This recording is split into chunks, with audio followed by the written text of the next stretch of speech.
안녕하십니까. 자, 1회차 기초용어 해설입니다. 우리가 기초 강의할 때도 인문 강의할 때 배운 내용이지만 중요한 부분이니까 한 번 더 정리하는 시간을 갖도록 하겠습니다.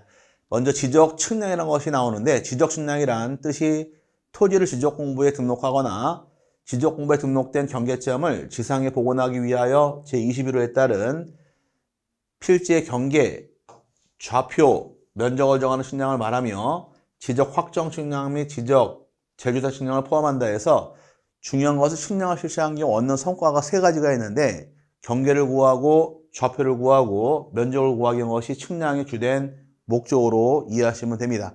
그 공부할 때 경계, 좌표, 면적은 어떻게 구하느냐, 지적, 측량을 통해서 결정한다 잡아놓으시면 나중에 토지도 공부할 때 도움 많이 되니까 꼭 참고를 해서 정리를 하시고요. 두 번째가 이제 나오는 것이 지적 소관청이 나옵니다. 지적 소관청이나 지적 공부를 관리하는 특별자치시장, 시장 나와 있고, 그 다음에 쭉 내려와서 군수하고 구청장을 말한다 해서 지적 소관청은 지적 사무를 담당하는 소속 관청을 의미하는데, 종류가 시장이 있고 군수가 있고 구청장이 지적 소관청으로 정해집니다. 그래서 이제 구청장의 경우는 구가 있을 경우는 무조건 구청장이 소관청이며 시장은 제외가 됩니다. 예를 들어서 서울특별시 노원구 이렇게 있게 되면 노원구가 소관청이지 서울시는 아니고요. 그 다음에 청주시 상당구 이렇게 나오게 되면 상당구 나왔을 경우에도 상당구청장이 소관청인 거지 청주시장은 소관청이 아닙니다. 그래서 어떤 시라 할지라도 구가 있을 때 구청장이 소관청이 되며 시장은 제외되는 것이 그 내용이에요. 이해하셨나요? 그러면 마찬가지가 되겠죠. 부산광역시, 부산시, 진구 이렇게 있게 되면 진구청장이 소관청이 되는 것이며 부산시장은 소관청이 제외가 됩니다. 그래서 구가 있는 시에 시장은 제외된다 해서 여기 나온 것이 그 내용이에요. 여기 나온 것이 구가 있는 시장은 제외하더라. 그래서 어떤 시라 할지라도 구가 있는 경우 구청장이 소관청이 되는 것이며 시장은 제외가 되는데, 여기까지 타고 들어가진 않아요. 그냥 공부할 때 지적 소관청은 시장, 군수, 구청장을 얘기한다 이렇게 잡고 넘어가셔도 충분합니다. 자, 그 다음에 세 번째 용어가 지적 공부. 자, 지적 공부의 경우는 8개가 존재하는데, 토지대장, 임야대장, 공유지연명부, 대지권 등록부 여기까지를 줄여서 대장이라고 부르고, 대장이 4개가 존재할 것이며 지적도와 임야도 2개를 도면이라고 부릅니다. 그 다음에 경계점, 좌표 등록부 등 지적 측량 등을 통하여 조사된 토지의 표시와 해당 토지의 소유 등을 기록한 대장 및 도면을 말한다. 괄호 안에 정보처리 시스템을 통하여 기록, 저장된 것을 포함한다 해서 정보처리 시스템까지 해서 총 8가지를 지적공부라고 부릅니다. 이 중에서 대장이 몇 개가 있느냐? 4개가 존재한다. 대장은 토, 임, 공, 대 4개를 대장이란다 해서 잡고 넘어가시기를 바라고요. 연속 지적도, 지적 측량을 하지 아니하고 전산화된 지적도 임야도를 파일을 이용하여 도면상 경계점들을 연결하여 작성한 도면으로서 측량에 활용할 수 없는 도면을 말한다 규정하는데, 연속 지적도의 경우는 지적 여러 장을 붙여놓은 겁니다. 작게 축소했으니까 중요한 말은 측량에 활용할 수 없는 도면을 말한다. 이게 중요한 것이 되어서 측량에 활용할 수 없는 도면을 무엇이라 부르느냐? 연속 지적도란다. 이게 뜻이에요. 이게 중요한 말이고요.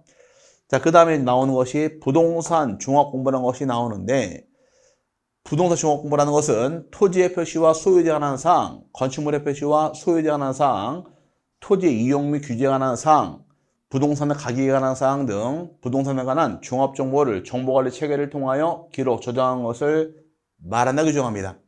우리나라가 2014년부터 토지와 건물에 관계되어 있는 모든 정보를 통합해서 만든 정보가 바로 부동산 종합공부로서 요거 하나만 딱 되게 되면은 토지에 관한 사항, 건물에 관한 사항, 그다음 소유에 관한 사항, 이거 이외에도 토지 이용 및 규제, 또 그다음에 가격, 또 부동산 권리까지 다 확인할 수 있는 장부가 만들어지는 것이 이 장부의 뜻이에요.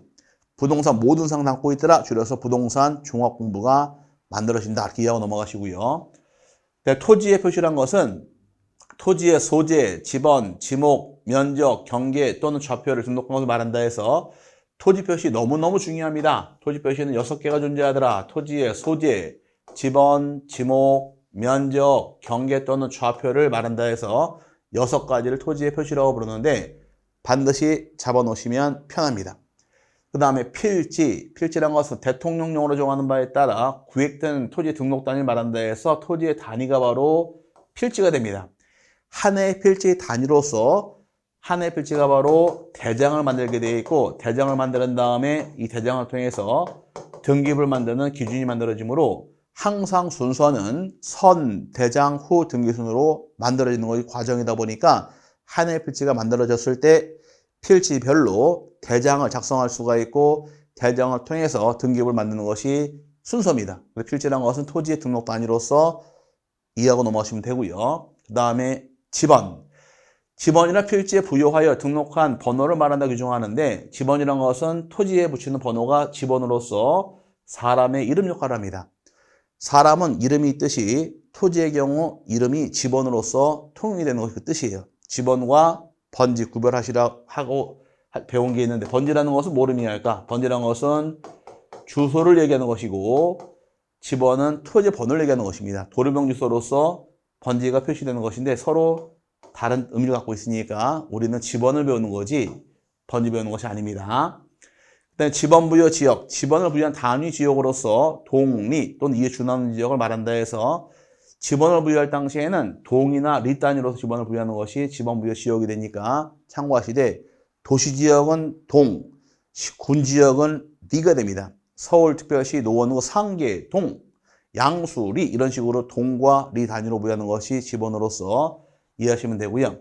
그 다음에 지목이란 것이 마지막인데 지목이란 것은 토지에 주된 용도에 따라서 토지 종류를 구분하여 등록한 명칭을 지목으로 합니다. 지목은 28개 세분 들어가는데 우리나라가 채택한 지목 용도 지목이니까 용도 중심으로 지목을 분류해서 등록하는 것이 중심이에요. 토지의 성질, 토지의 지형 이런 말 나와서 안 되니까 지목은 뭘 따라 부여하느냐 용도별로 부여하는 것이 지목의 정의가 됩니다. 여기까지가 이제 지적법에 나오는 1차 용어 정리입니다. 1주차, 2주차의 경우는 지적법 용어, 법에 나온 용어를 정리해 드릴 것이고 3주차, 4주차의 경우 등기법에서 사용할 용어를 정리해 드릴 테니까 우리 나눠서 뭐 진도랑 좀 틀리겠지만 용어 정리하고 넘어가시기를 바라고요. 1주차 용어 정리 여기서 마치도록 하겠습니다. 열심히 공부하시고 다음 시간에 뵙겠습니다. 감사합니다.